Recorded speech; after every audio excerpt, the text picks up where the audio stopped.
A few weeks ago, on this channel we started a mini-series where we tell you about the biggest scandals that Ferrari has had in its entire history in Formula 1 to date.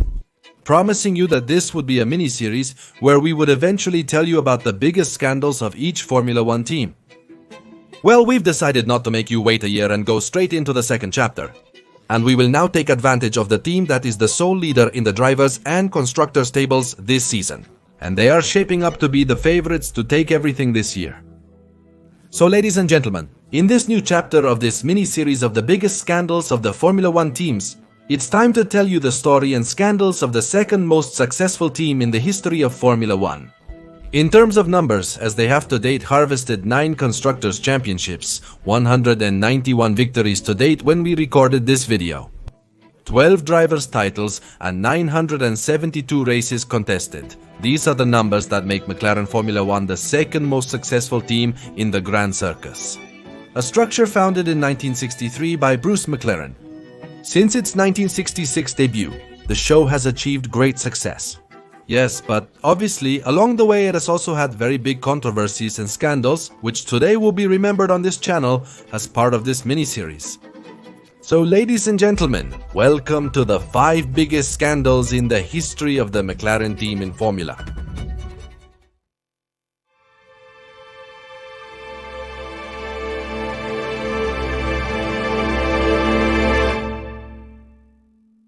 To begin, we must discuss one of the strangest situations this team has faced. And to this date, there is no reliable official confirmation of what happened that day.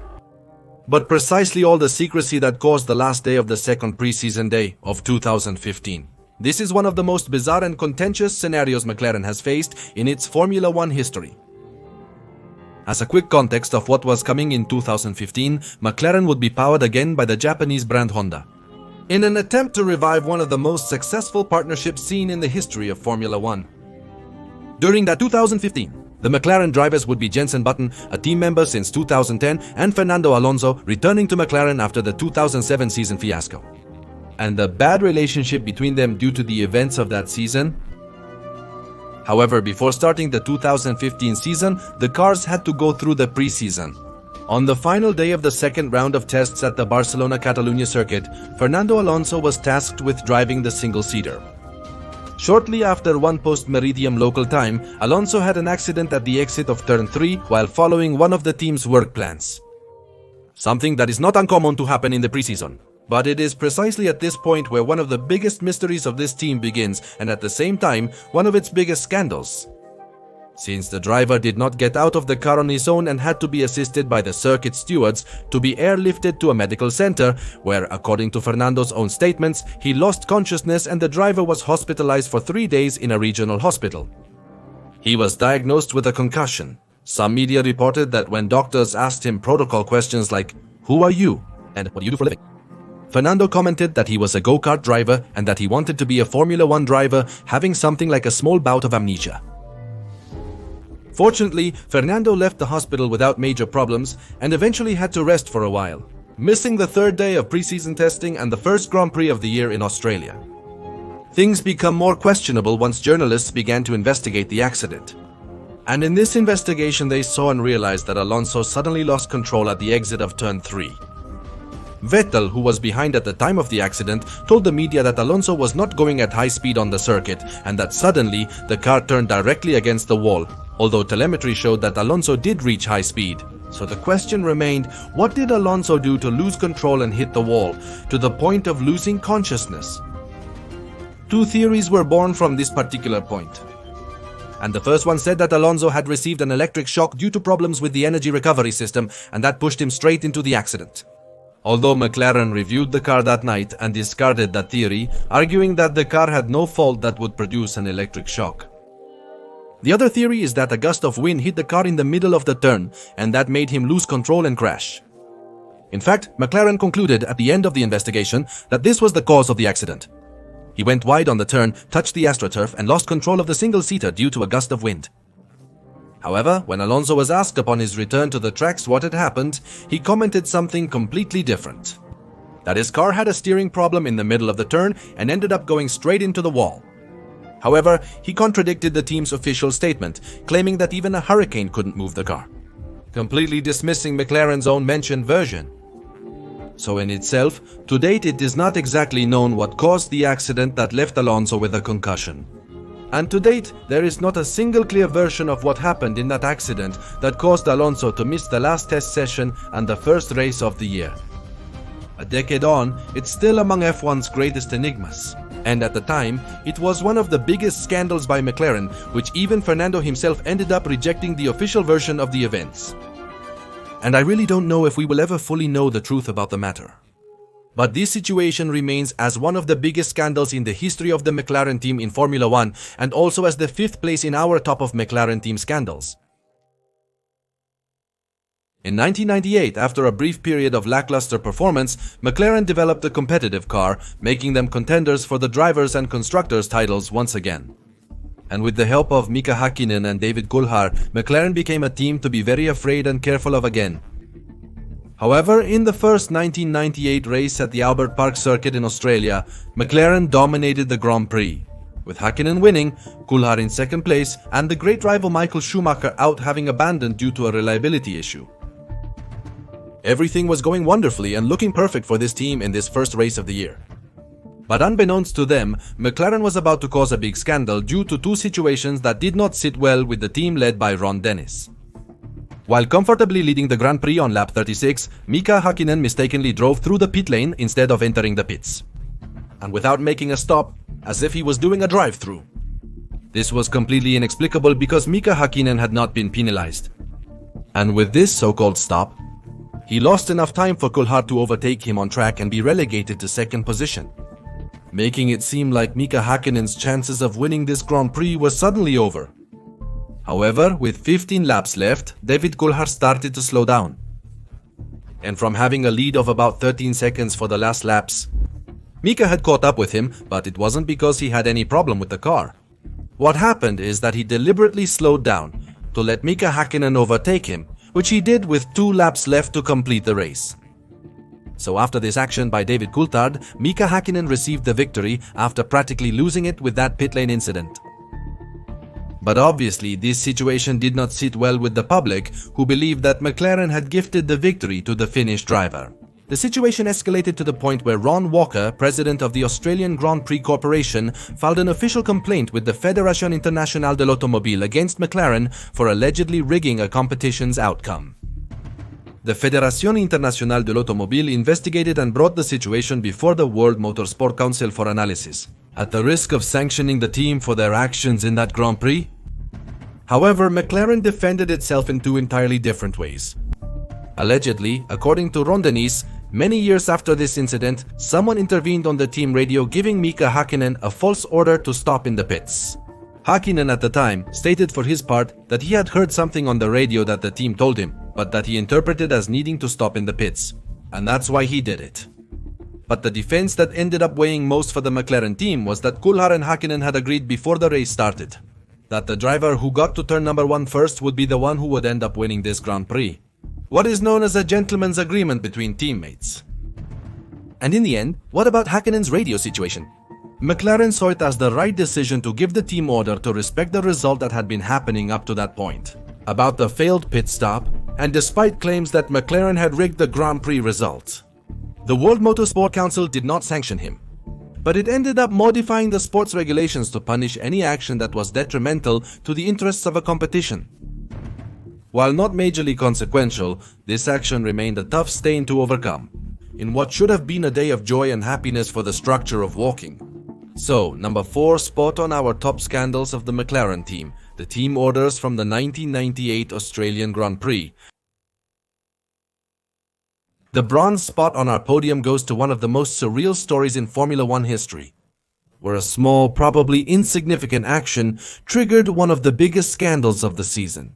2009 and one of the biggest scandals in the history of the McLaren team. For that, we will have to go back to the Australian Grand Prix, but now position ourselves in the year 2009 to tell you about what was the Lightgate issue. The day McLaren received a harsh punishment for lying to the race stewardship. To grasp this story, imagine yourself in the lead during the final laps of that race. Sebastian Vettel of Red Bull and BMW's Robert Kubica battled for second place in the race. However, 2 laps from the end, they both had a collision where they damaged their car, which would eventually end with both cars in the wall, abandoning and forcing the exit of a safety car, with which very likely the race was going to end. The Grand Prix controversy, known as Lightgate, follows this fight. Well, Hamilton, who had had a very bad qualifying session, had managed to come back to be fourth at the time of the accident. Ahead of him was Jarno Trulli from the Toyota team, who during the safety car, on the penultimate curve of this circuit, he made a mistake and went long through the grass. Hamilton overtook Trulli, sending him to fourth position and taking the last podium spot. But Hamilton wasn't sure if the overtake was valid, as the other driver went through the grass. Was his maneuver legal, or was there a risk of him being penalized for it? According to what began to be reported among some media, McLaren did immediately communicate with the Fédération Internationale de l'Automobile to give them notice and receive a response. But as Charlie Whiting, the race director at that time, was busy, they didn't get any response and had to improvise at that moment. Hamilton lifted his foot off the accelerator to let Trulli pass, resulting in Trulli taking third place. However, this was due to Trulli overtaking during a safety car period. At the end of it, he was given a 25-second penalty for this, practically sending him to the back of the grid and ruining Toyota's result. The team strongly protested the decision, insisting that Hamilton had intentionally allowed himself to be overtaken during the safety car period. The race direction had no choice but to investigate the maneuver, and summoned Lewis Hamilton to explain the events of that maneuver. In the statement, Hamilton said that Trulli overtook him and that he received no order from his team to let him pass. But the Fédération Internationale de l'Automobile investigated the team radios, and in them they discovered that Hamilton lied and that his race engineer did give him the order to let Trulli pass. With no answers from the Fédération Internationale de l'Automobile, they will wonder why they did something so stupid. If Hamilton declared that he let Trulli pass, they would have sanctioned him. But his team should have been aware of whether what Hamilton did was legal or not when Jarno Trulli went off the grass. Most importantly, they should have known not to let Trulli pass. He should let him overtake again, as this would cost him a penalty that, in the context of the safety car, would make him lose all positions.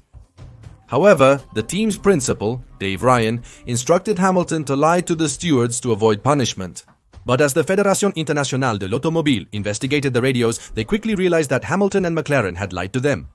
And they did not hesitate to disqualify Hamilton for lying to the track stewards and threatening them with a suspension if the team were to ever lie to them again. And the team's sporting director, Dave Ryan, the one who told Hamilton to lie? He received a suspension of 3 Grand Prix, which ultimately resulted in his dismissal from the team. But where this situation hit hardest was within McLaren, as they were evidently labeled as cheaters and liars. Consequently, Dave Ryan was fired, and both McLaren and Lewis Hamilton had to publicly apologize for the incident. In a greatly escalated situation that I admit is quite stupid.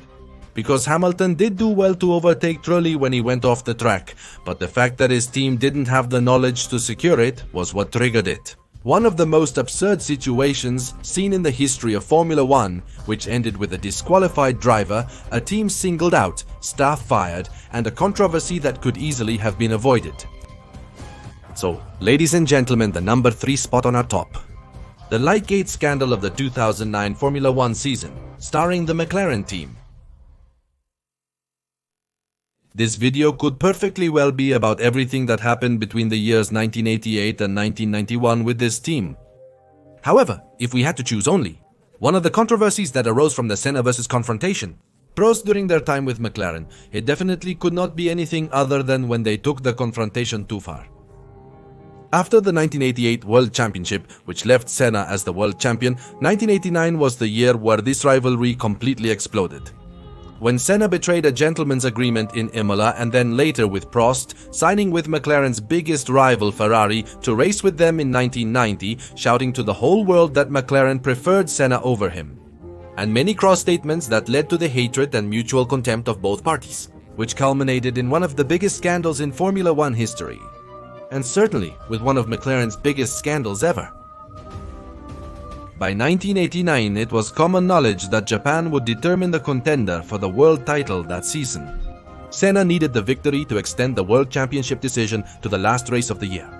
And Prost, if he won that competition, would end up as the world champion of 1989. During the race, Prost had snatched the position from his teammate at the start, and he pursued him throughout the Grand Prix. Senna saw the space, he tried to overtake him 5 laps from the end, and situation ended with a collision between both drivers, from which Senna was able to return to the track. Despite damages, the driver won the race, securing the World Championship until the final competition, while Prost abandoned the Grand Prix. This is where the final major controversy between Senna and Prost as teammates began. As you may know, Prost went immediately to the track stewards to report Senna for having received help from the stewards to resume the competition.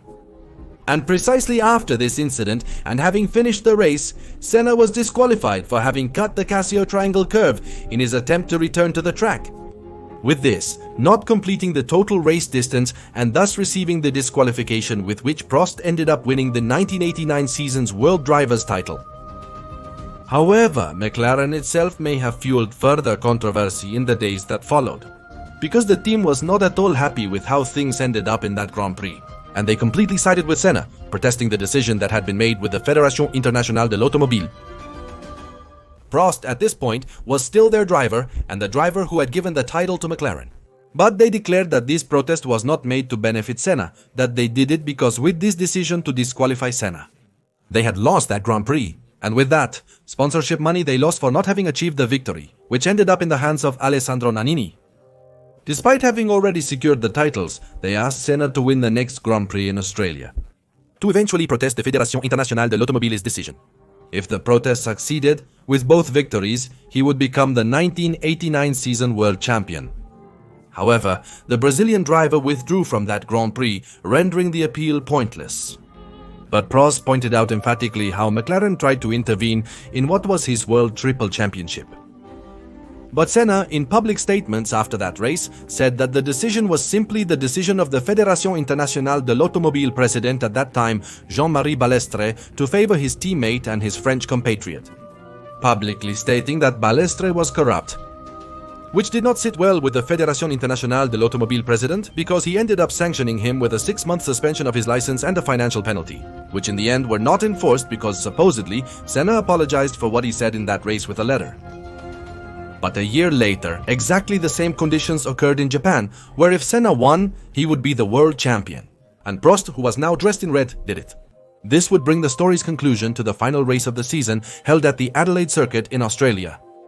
Once again, the situation ended controversially as Senna and Prost collided at the start, by the way, to secure the 1990 title, after Senna held a grudge for what happened in Japan for a whole long year.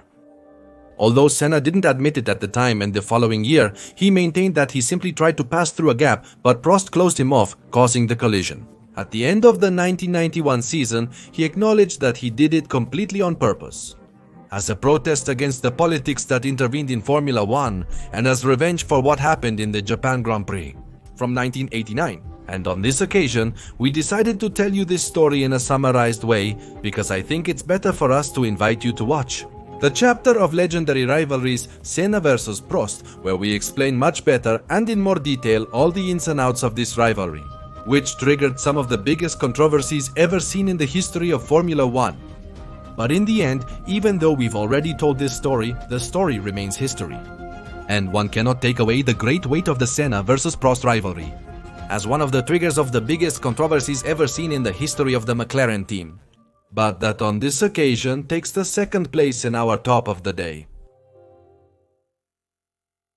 As happened in the past position, the events of the 2007 Formula 1 season could give for an exclusive top of team scandals, McLaren. However, discussing the top position involves not only one of McLaren's biggest scandals, but also one of the biggest in itself. One of the biggest in Formula 1 history. By far, it is the most shocking scenario of everything that happened in the 2007 season, ladies and gentlemen. It's time to talk to you about the more than well-known story of the Crashgate. To begin this story, known to the world of Formula 1 and its fans, we must start by discussing not McLaren, but Scuderia Ferrari. The man on the screen is Nigel Stepney, who was the head of development for Ferrari in 2007. But with the departures of key team members like Ross Brown in 2006, Nigel Stepney specifically wanted Brown's position as the team director, after many years at Ferrari, climbing ranks and proving his value, as head of mechanics, test and race manager, and many other roles. However, they didn't give him the position he wanted. Instead, they made him the car development chief. So now he wouldn't even have the obligation to travel to all the circuits on the calendar. And obviously, after not getting what he wanted, Nigel Stepney was quite upset with Ferrari, who in his anger used his new position to his advantage in a very unorthodox way, to seek opportunities in other teams, but also to expose the most intimate secrets of the Italian team, but above all, of their single-seater. And this is exactly where McLaren comes into this game, as Stepney directly contacted Mike Coughlin, who served as the design chief of the McLaren team. With his hand on his hip, he leaked confidential plans and information about the 2007 car in an almost 800-page document. Similarly, Coughlin, with a hand on his hip, chose to print all the documents at a copy shop in Woking. But what Coughlin didn't count on was that either the owner of those photocopies was a Ferrari fan, or knew that he could make a lot of money with the information he had at hand, or simply was a McLaren hater. But either way, he directly notified Ferrari that McLaren staff were printing out their documents. Armed with this secret information, they launched an internal investigation, concluding that Stepney, using his power and position, was responsible for leaking the information. And therefore, they ended up firing Nigel Stepney and reporting his action to the Fédération Internationale de l'Automobile and the Italian justice system, stating that McLaren staff had information about the red car. And indeed, when authorities searched Mike Coughlin's home, they found the documents. At first, McLaren managed to evade any form of penalty, arguing that no other team staff member had access to that information except Coughlin, and therefore, McLaren could not use it to their advantage. They washed their hands by firing Coughlin, and the Fédération Internationale de l'Automobile believed their statement, since it is also true. The Fédération Internationale de l'Automobile had no evidence that McLaren was using the privileged information that Coughlin had used in their single-seaters. So it ended up settling for the dismissal of Coughlin. They were spared from severe punishment for the moment because they had saved themselves from being punished at that time. But precisely another situation was brewing within the team, which would end up not only blowing up the Spygate issue later on, but completely the internal affairs of the McLaren team. Fernando Alonso and Lewis Hamilton, the drivers that year, were having an intense internal struggle, where Hamilton wanted to impose himself on his teammate, and Alonso wanted to impose his champion status, in a relationship that was proving to be uncooperative between the two. During that season they had several clashes, some back and forth, but the biggest clash they had was at the Hungarian Grand Prix in 2007, where Hamilton did not respect an agreement for Alonso to be ahead in the first attempt at a fast lap, and this ended up affecting Fernando, as Hamilton did not respect this agreement. Alonso was the first to enter the pits to wait for his tire change, and when the team did it, he stayed in the pit lane. Even though they had raised the paddle for him to leave, he held back a bit in the pit and left quite late to take his lap. This caused Hamilton to be unable to start his last timed lap and ended up losing the pole position, because Alonso was able to take the lap and ended up placing first to extend the race on Sunday. However, Ron Dennis, Fernando Alonso and Lewis Hamilton were visibly furious about the handling of this situation, which led to a Fédération Internationale de l'Automobile investigation and 2 unusual sanctions. McLaren would not score Constructors' Championship points for that Grand Prix, and Fernando Alonso was given a 5-place penalty in qualifying for unnecessarily obstructing another driver in the pits, thereby harming the interests of the competition, in a rule that we explained precisely in the 4th place of this top. Why? McLaren and Alonso argued that the Spanish driver stayed in the pits because he received an instruction on the radio to ask him to wait and not get into the traffic of other drivers and thus not end up ruining his lap. However, the International Automobile Federation simply did not believe them. The faces and gestures of Fernando Alonso and Ron Dennis after the qualifying test were also revealing. Fernando Alonso was furious with Ron Dennis after the qualifying session. He threatened his boss that he would expose all the emails he had with Pedro de la Rosa and Mike Coughlin, where it was shown that team personnel did indeed have knowledge of the information they had illegally obtained from Ferrari. Ron Dennis made a completely absurd and senseless move. He informed the Fédération Internationale de l'Automobile president at the time, Max Mosley, about the threat Fernando had relayed to him in a situation I can only imagine. It's not true. Whatever Alonso tells you, it's not true. And he did this, and he told the Fédération Internationale de l'Automobile president because he knew that with Alonso's temperament, it could be a very real threat. He foolishly believed this would protect him. The Fédération Internationale de l'Automobile reopened the case and questioned Hamilton, Alonso, and Pedro de la Rosa as a result. All the emails they had to look for that supposed evidence that they did know about the confidential information of the Ferrari car and used it to their advantage. The investigation revealed that McLaren was aware of the espionage and leveraged the information for their own benefit. The Fédération Internationale de l'Automobile would punish them by excluding them from the Formula One World Constructors' Championship and fining them $100 million. The team was facing a 2-year suspension from Formula One. Ultimately, they chose not to proceed, fearing that if they did, McLaren might not return to Formula One immediately after the suspension ended. The drivers continued to fight for the individual title. But knowing that Fernando Alonso's threat triggered this situation and that he directly cooperated with the Fédération Internationale de l'Automobile, this organization would send inspectors to McLaren during the following Grand Prix to prevent any kind of sabotage, thus being protected after sending the information. So, in the end, this season ended with McLaren excluded from the Constructors' Championship. Hamilton and Alonso lost the drivers' title against Ferrari and Raikkonen. And the Asturian, tired of the supposed favoritism that the team had with Hamilton and the treatment they were giving him, ended up leaving the following year back with the Renault team. He preferred to drop to a mid-table team rather than stay another year with a team that, in his words, was not giving him the treatment he deserved. So 2007 ended with McLaren humiliated, sanctioned, and completely defeated.